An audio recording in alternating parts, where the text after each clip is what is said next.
Salam saudara-saudara yang diberkati oleh Tuhan. Apa kabar kita semua? Saya berdoa kabar kita selalu baik-baik saja. Amin. Dan apapun menjadi aktivitas kita sepanjang hari ini, kiranya kita diberkati oleh Tuhan dengan melimpah-limpah. Amin. Saudara, video kali ini kita akan mendengar tanggapan seorang Quraisy Syihab, yaitu seorang ulama besar yang menyampaikan dengan jelas bahwa Kristen pasti akan masuk surga asalkan mereka beriman kepada Allah dan mereka berbuat baik.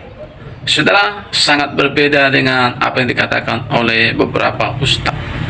Ya, saudara, justru mereka mengatakan Kristen akan masuk neraka karena mereka adalah kafir.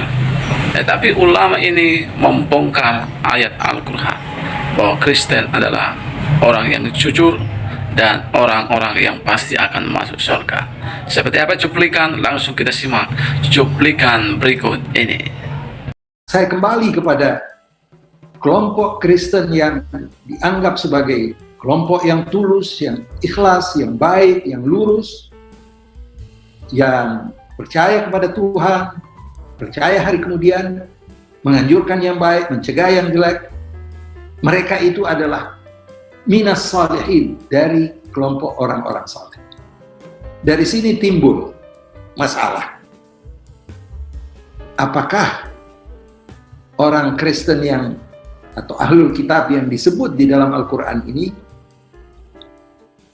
apakah orang-orang pengikut Nabi Isa dan pengikut Nabi Musa? Ataukah mereka bukan pengikut Nabi Isa dan Nabi Musa pada masa Nabi? Berselisih pendapat. Kalau Syekh Ali Jum'at menyatakan bahwa mereka itu adalah orang-orang Kristen yang ada pada zaman Nabi, yang percaya kepada Tuhan yang Esa dan yang mempunyai predikat yang tadi disebutkan, sehingga berarti ada di antara kelompok Kristen yang bisa digolongkan sebagai as-salihin sesuai dengan pernyataan Al-Quran. Shalom Elechem Bisem Yeshua HaMashiach. Salam damai sejahtera di dalam nama Tuhan Yesus Kristus untuk kita semua. Pada video kali ini teman-teman sekalian, kita akan menanggapi dan juga mendengarkan satu pernyataan dan pencerahan yang disampaikan oleh seorang profesor dari saudara kita Muslim. Di mana teman-teman sekalian, dia mengatakan bahwa orang-orang Kristen ini pasti juga akan masuk surga. Mereka akan menikmati surga itu karena mereka adalah tergolong orang-orang yang berbuat baik, beramal soleh dan percaya kepada Tuhan. Itu sebabnya orang Kristen juga pasti selamat. Dan teman-teman sekalian, kita lihat selama ini bahwa mereka selalu mengatakan yang tanda kutip ya, ustadz-ustadz tanda kutip, di mana mereka katakan orang Kristen kafir, ya pasti binasa, pasti masuk neraka gitu ya. Ya tidak akan masuk surga. Ya ini yang selalu mereka sampaikan selama ini. Tapi profesor ini justru sebaliknya. Asal orang Kristen berbuat baik katanya, maka orang Kristen bisa masuk surga ya. Menurut Al-Quran, bukan menurut Alkitab loh ya. Nah teman-teman sekalian, apakah kita pengikut Nabi Musa? Yes. Apakah kita pengikut Nabi Isa? No. Kita bukan pengikut Nabi Isa. Kita pengikut Tuhan Yesus Kristus. Karena Nabi Isa dan Tuhan Yesus itu pasti berbeda. Oleh karenanya teman-teman sekalian, kita langsung saja untuk dengarkan dulu apa yang disampaikan oleh seorang profesor Islam berikut ini. Amanu, mereka yang beriman, maksudnya umat Islam, walladzina hadu, orang-orang Yahudi, wan Nasara, dan orang-orang pengikut Nabi Isa. Mereka itu semua sabiin yang man amana billah, yang percaya kepada Allah, wal yaumil akhir, wa amila salih. Dia percaya kepada hari kemudian. Dari mereka itu amal saleh yang tadi kita sebutkan. Falahum ajruhum inda rabbihim. Mereka akan mendapat ganjaran dari Tuhan. Wala khaufun alaihim wala hum yahzanun. Dan dari itu mereka tidak perlu takut, khawatir di hari kemudian, dan juga tidak perlu susah. Mayoritas ulama berusaha untuk menafsirkan ini bahwa mereka ini semuanya adalah yang sudah masuk Islam. Yang tidak setuju dengan pendapat itu menganggap bahwa tidak mungkin Allah akan menyebut kelompok-kelompok itu kalau mereka semuanya sudah masuk Islam. Ini menjadi kontroversi. Ayat yang kita sering baca, wal asri, demi waktu, innal insana lafi khusr, sesungguhnya manusia dalam keadaan merugi, illa alladzina aman, kecuali mereka yang beriman, wa amilus shalihat, dan yang melakukan amal saleh. Jadi iman dan amal saleh ini selalu digandengkan oleh Al-Quran. Nah, saya kembali kepada kelompok Kristen yang dianggap sebagai kelompok yang tulus, yang ikhlas, yang baik, yang lurus, yang percaya kepada Tuhan, percaya hari kemudian, menganjurkan yang baik, mencegah yang jelek. Mereka itu adalah minas salihin, dari kelompok orang-orang saleh. Dari sini timbul masalah. Apakah orang Kristen yang atau ahlul kitab yang disebut di dalam Al-Quran ini, apakah orang-orang pengikut Nabi Isa dan pengikut Nabi Musa? Ataukah mereka bukan pengikut Nabi Isa dan Nabi Musa pada masa Nabi? Berselisih pendapat. Kalau Syekh Ali Jum'at menyatakan bahwa mereka itu adalah orang-orang Kristen yang ada pada zaman Nabi, yang percaya kepada Tuhan yang Esa dan yang mempunyai predikat yang tadi disebutkan, sehingga berarti ada di antara kelompok Kristen yang bisa digolongkan sebagai as-salihin sesuai dengan pernyataan Al-Quran. Ulama-ulama Islam mayoritas menganggap mereka itu adalah yang sudah masuk Islam. Tapi dibantah oleh mereka yang sependapat dengan Ali Jum'ah bahwa Tuhan tentu tidak mungkin akan mengatakan bahwa mereka yang sudah masuk Islam. Tidak perlu dikatakan bahwa ahlul kitab itu tidak semuanya sama. Nah, disinilah timbul pemikiran, pendapat-pendapat yang berbeda. Masalahnya bahwa hubungan antara umat Islam dan umat Kristen diliputi juga oleh konflik yang cukup lama, sehingga terkadang ulama terbawa juga oleh konflik itu, sehingga menafsirkan ayat Al-Quran sebagian dari mereka yang berlebihan terhadap Kristen. Umpamanya ada pandangan bahwa kemerosotan Islam ini disebabkan karena beberapa aliran yang ada, agama yang ada, itu pendapat Ibn Taimiyah, dan termasuk di dalamnya adalah Kristen, sehingga umat Islam diminta untuk tidak ikut merayakan perayaan Kristen. Tentu Ibn Taimiyah mempunyai pandangan-pandangan yang dapat diterima pula, namun ada juga ulama-ulama yang mempunyai pandangan yang lebih luas.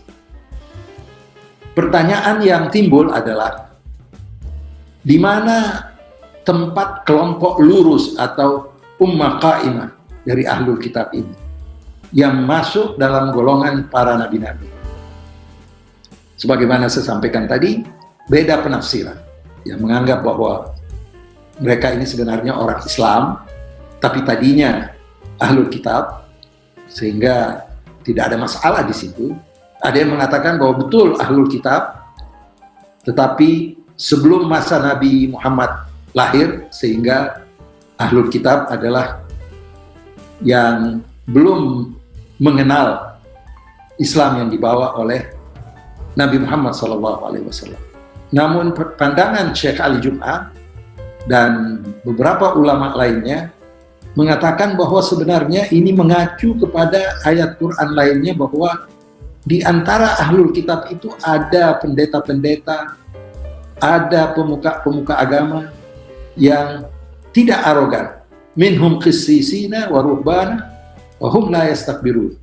Syekh Ali Jum'ah menekankan bahwa Al-Quran sangat objektif, sangat fair, dan mengakui adanya kelompok-kelompok yang lurus, yang percaya kepada Allah, tidak memusuhi Nabi, mereka positif, dan mereka konsisten terhadap ajaran nabinya, baik Nabi Musa dan Nabi Isa.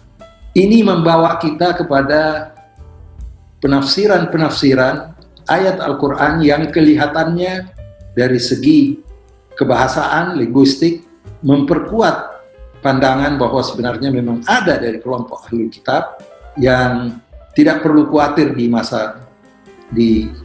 akhirat nanti. Yang sangat populer adalah Al-Baqarah 62 dan Al-Ma'idah 69 yang intinya innalladzina amanu, mereka yang beriman, maksudnya umat Islam, walladzina hadu, orang-orang Yahudi, wan nasara, dan orang-orang pengikut Nabi Isa, wassabiin, ini agama yang mungkin sudah tidak ada atau masih ada yang anggap bahwa ini bagian dari Kristen, ada juga yang menganggap agama kuno. Mereka itu semuanya yang man amana billah, yang percaya kepada Allah, wal yaumil akhir, wa amila salih, dia percaya kepada hari kemudian, dia melakukan amal saleh. Yang tadi kita sebutkan, amal saleh ini adalah amal yang paling tinggi di sisi Allah Subhanahu wa taala. Penuh dengan keikhlasan, penuh dengan upaya untuk memberi manfaat kepada orang lain, itu yang namanya amal saleh. Maka mereka itu semuanya yang disebut tadi, falahum ajruhum inda rabbihim, mereka akan mendapat ganjaran dari Tuhan, maksudnya yang maha kuasa. Wala khaufun alaihim wala hum yahzanun, dan dari itu mereka tidak perlu takut, khawatir di hari kemudian, dan juga tidak perlu susah. Implikasi dari ayat ini, ada ulama yang menganggap bahwa ayat ini sudah tidak berlaku lagi, atau ada istilah di dalam Islam nasikh mansukh, yang sudah tidak diberlakukan lagi. Nah, topik nasikh mansukh ini menjadi perdebatan sampai sekarang. Ada yang mengatakan bahwa tidak mungkin ada. Itu artinya nasikh mansukh adalah menghapus dan dihapus oleh ayat yang baru. Mereka yang tidak sependapat dengan adanya nasikh mansukh menganggap bahwa tidak mungkin Tuhan menghapus satu ayat lalu mendatangkan ayat yang lain. Memang ada di dalam Al-Quran kata-kata ma nansakhu min ayatin aw nunsiha na'ti bi khairin minha aw mithliha. Kami tidak mungkin menghapus suatu ayat atau suatu tanda-tanda kebesaran Allah kecuali digantikan dengan ayat yang sama atau yang lebih baik. Mereka yang berpendapat bahwa ada nasikh mansukh juga berbeda. Mereka menganggap bahwa maksud daripada kami tidak akan menggantikan satu ayat kecuali dengan ayat yang sama atau yang lebih baik adalah syariat yang sebelum Nabi Muhammad tiba. Jadi maksudnya syariat yang ada di Taurat dan syariat yang ada di Injil. Ini perbedaan pendapat dalam rangka mencari solusi terhadap ayat ini yang menggambarkan bahwa ada kelompok-kelompok yang beramal saleh, percaya kepada Tuhan yang satu dan seterusnya, tidak perlu khawatir di masa yang akan datang. Mayoritas ulama berusaha untuk menafsirkan ini bahwa mereka ini semuanya adalah yang sudah masuk Islam. Yang tidak setuju dengan pendapat itu menganggap bahwa tidak mungkin Allah akan menyebut kelompok-kelompok itu kalau mereka semuanya sudah masuk Islam. Ini menjadi kontroversi. Nah, saudara, itulah dia. Baru saja kita mendengar cuplikan tadi. Jadi mari kita, saudara, bukan hanya Alkitab kita yang mengatakan, tetapi juga Al-Quran juga mencatat bahwa kita yang percaya beriman kepada Allah dan yang melakukan perbuatan baik, maka kita pasti akan ke surga. Itu sebabnya dikatakan, saudara, dalam Efesus 2 ayat 8-10, bahwa saudara kasih Tuhan, kita diselamatkan karena iman kepada Tuhan Yesus Kristus. Dan Efesus 2 ayat 10 dikatakan bahwa kita ini diciptakan dalam Kristus Yesus untuk melakukan pekerjaan baik. Jadi Tuhan mau saudara, ketika kita beriman kepada Tuhan dan diselamatkan, Tuhan mau kita melakukan pekerjaan baik. Itulah yang akan membuat kita pasti akan ke surga. Saudara, silakan isi di kolom komentar apa menjadi komentar saudara. Pastikan komentar saudara memberkati. Saya Pendeta Rio Pasaribu undur diri. Tuhan memberkati kita. Shalom.